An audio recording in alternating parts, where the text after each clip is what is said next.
Hi guys. So of course it's Wednesday, so that means it's going to be our team call today. Our topic for today is about prospects and I was just reading the word coworkers. Prospects, coaches, and challengers, and how to kind of maintain that relationship, but also know when to continue with the follow-ups or make sure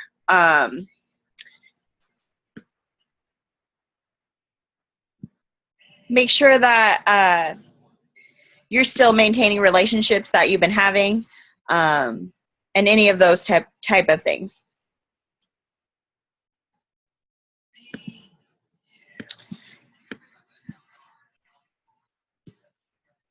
So first off, we'll talk about prospects, because those are kind of the first initial way that you get into building and maintaining and kind of having that relationship from the very beginning. So what I follow is I follow Teamsy, and that's my tracking system. Everybody kind of tends to have their own system and what works best for them. But Teamsy has been the way that works well for me. So I'm just going to kind of talk to you how I track prospects in that, but also how it helps me know when to move on with the conversation or relationship, or kind of know where to go from there. So usually when I add someone new, I initially send them a message about something as to why I kind of wanted to add them or what I liked about them from there. So from that is kind of like what we call a hey girl message. So it's something just kind of initiating the relationship and just saying, hey, this is what I noticed about you and this is what I liked about you. When I send a hey girl message, I usually end it with a question, so that way they'll, at least give me a feedback or have some type of response from that. Then I put them in my Teamsy, and kind of go from there based on the conversation. I rate them. You can do that on a pen and paper system or any computer system or those type of things. Just having additional notes on something that you knew from the conversation that will gear you for your next kind of initiating of a conversation with them next time. So from that, you might say, okay, so I might have said, hey girl message, and actually realized from that she is going to school right now. And so she's pretty busy with work and school. So I'll put that in my notes and say, okay, maybe next time gear it towards conversation of how's school going, any of those type of things. One of the things that I've learned is making sure that you don't have your conversation go too long.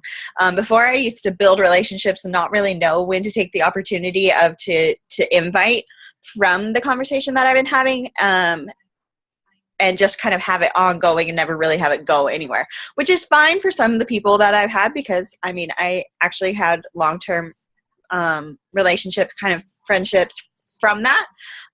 But the point of this is to build from our business. So when I do have one of those times where it's kind of like, oh, this is kind of going too long and I don't really know where to go from there, a lot of times it's because something fitness, health related hasn't come up in our conversation.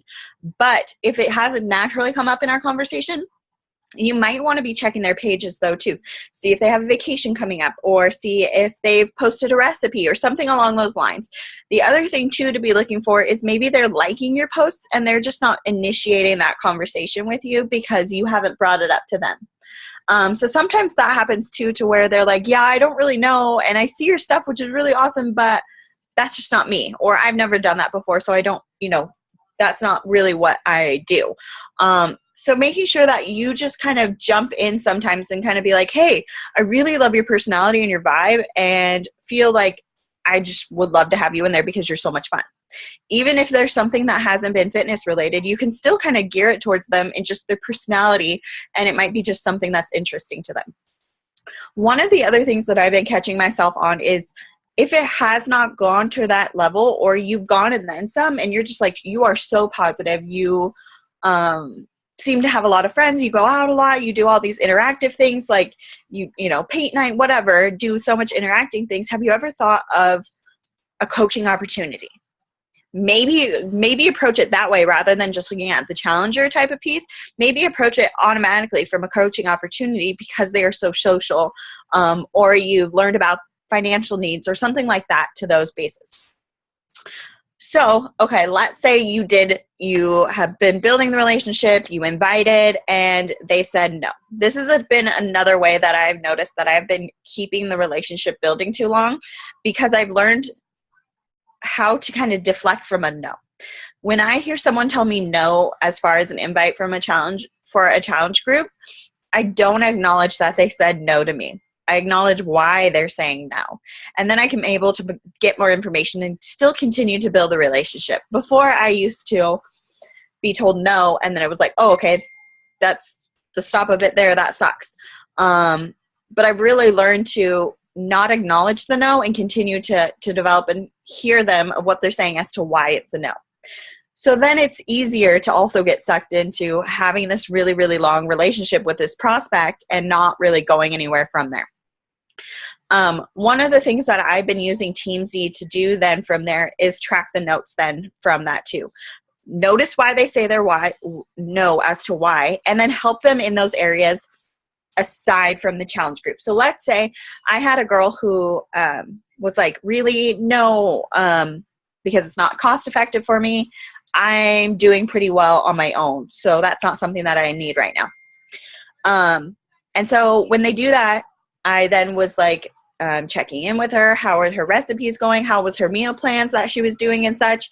I was also gearing some of my posts towards her also, and saying that my group and the accountability that I'm getting from my whole entire challenge group is keeping me there. I've always done such an awesome job with this, this, and this, but this group is also doing this and this and this for me. Then I kind of steer your conversation again towards that route again. I usually tend to, kind of keep it towards, if they've given me a no for that month, checking in with them for a full month, building that relationship, showing them what I'm doing is going to count towards their no, their why they told me no. Then that following month, so it's kind of like an every other, then I invite them again and say, hey, I don't know if you've noticed some of my posts or anything like this, but I really feel like this will help you in that area as to why they said no. And why this group or Beachbody or Shakeology is going to be super awesome for you and you will love it. So then you bring back that opportunity again and addressing their no from their why, not in a whole initial invite all over again, but addressing why they said no to you. Okay, so let's say it's also then been time and time again. So let's say you did that and they still said no to you. Then I kind of take it a little bit further out from there too. You don't want to be seeming like you're the only reason why you're talking to them or is to be doing this, is to be inviting those type of things. So I continue to build in the relationship, but I check in a little bit less often, but still continuing to address their no's, their whys, seeing how they're doing, liking their posts, checking in on Facebook, all of those type of things, and making sure that you're still being known to them and you're not losing that conversation altogether. Because I have had someone who I had invited and 6 months later, they were like, okay, I'm ready. Literally, that was the message they sent me. It was like, all right, I'm ready. How do I sign up? So you don't ever want to discount those people, but you want to hear what their why is and what their no is for why, and then work from that. Don't think of it as something like, okay, I need to be checking in with this person every other month and just continuing to invite them to the challenge group. Because if you just continue to invite, then you're going to really lose their interest. But if you continue to address their no why, then you're really having that conversation. You're getting down to the reason that is going to motivate them to start the challenge group and keep them in the challenge groups, because that is going to be their reason for doing it. So that's what's going to be their reason to stay. If you just keep continuing saying, hey, I've got another challenge group coming up. Hey, I've got another challenge group coming up. You're going to sound redundant like a broken record, and they're going to be like, you're annoying. But if you continue to say, hey, I know you're really crunched on time, but we have this awesome this workout that's only 22 minutes. You can get it done super quick and easy. Those type of things, and addressing time, just talking about time. Lack of time. They have no time for this. What can we make that's easier, convenient, less time for them, rather than just focusing on invite for a group, invite for a group, invite for a group, talking about time. How can we make things more convenient? How can we spend less time prepping for foods? How can we spend shorter times workout being more effective in it? How can we spend less time doing all of these other things and shortening up their time? It could be in other areas as far as like time management and getting ready in the morning. It might be a podcast that you hear about how, the miracle morning, any of those type of things to where it's addressing time. Talk to them, let them know that things, and then you're going to really build that relationship even more, because they're going to feel like you heard what I said and that's what you're helping me with. You're not just trying to push and push and push and push this challenge group, but you're trying to help me better myself, find more time, become more productive, and be able to fit all of this in and feel better about myself with it. So then does that make sense, how you're able to address their needs? And that will give you a better timeline of when to be checking in with these people, when to be checking them. But I think the most important piece is knowing their know why. Everybody has their, why are we doing this? Why are we motivated to do their challenge group? But on the flip side, people have their know whys. They don't just say, no. They usually say, no, I don't really have too much time to do that right now. Or no, I don't have the money for that. Or no, I'm doing this other program right now, or, anything like that. Or, they have the reasons why they're telling you no, and focus on that. Don't say, oh, okay, that, I understand.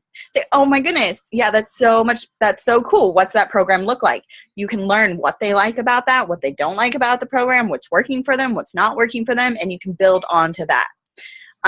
So to be taking the opportunities to understand their no's in that and build off that onto when you should be checking in with them again. So that's on prospects and all of those type of things. But then you also have your challengers. You have your challengers who are currently into your group. What I like to do at the very beginning of my challenge groups is I like for my challengers to answer like 5 questions. What do you want to get out of the end of this group? What's your best motivation? What motivates you the best? How do you do with nutrition wise? And do you have support at home? Like, is a significant other going to be doing this with you? Then on every single week, I want to know what I can help you with from that list. Okay, let's say they don't have support. So I'm going to be there motivating them and saying, you did such an awesome job checking in this week. Way to freaking go. Let's say it's not nutrition-wise. I might send them a recipe and say, hey, this was really quick and awesome, and it was super good. How about try this? So every single week, I'm checking in with them and telling them, you did such a good job. Way to go. I love it. And then also giving them tips and feedbacks on the part that they said that they need the most help with also. So weekly, I check in every single week with the challengers from that. Yes, we have this big, huge group, but I also make sure to make those individual contacts so that they know I'm seeing them or I'm not seeing them every single week. And then I have my coaches. For my business building coaches, I contact with them once every week, and I make sure we check in, we know how everything's going, any questions we might have. But then we also have those discount coaches where I make sure to check in with them once a month. And let them know if there's any new products coming, new shake flavors, how are they doing, is their workouts going well, everything going well with their Shakeology shipments, anything that they're getting as far as those lines. Make sure that they're still happy with what they're getting and know that they do have the opportunity to come into the challenge groups if they choose, but make sure that they understand and are in the know with what's going on too. So those I keep more so monthly, and if they wanted to, of course, obviously I'd be more than happy to plug them into the challenge groups if they weren't already, or to talk about the business building opportunity and start talking to them more frequently. So I hope that gives you a kind of a clear guideline on how to check in, follow up, and a little bit more tidbits and kind of a different maybe perspective on how you should choose your follow-ups and how to continue conversations. So that way you can still steer them towards challenge groups and being a prospect rather than just having this ongoing conversation over and over about different type of topics, but at least gearing them more towards challenge groups, Beachbody, and those type of things too when you kind of get off track. So I hope you guys all have a great Wednesday. Bye.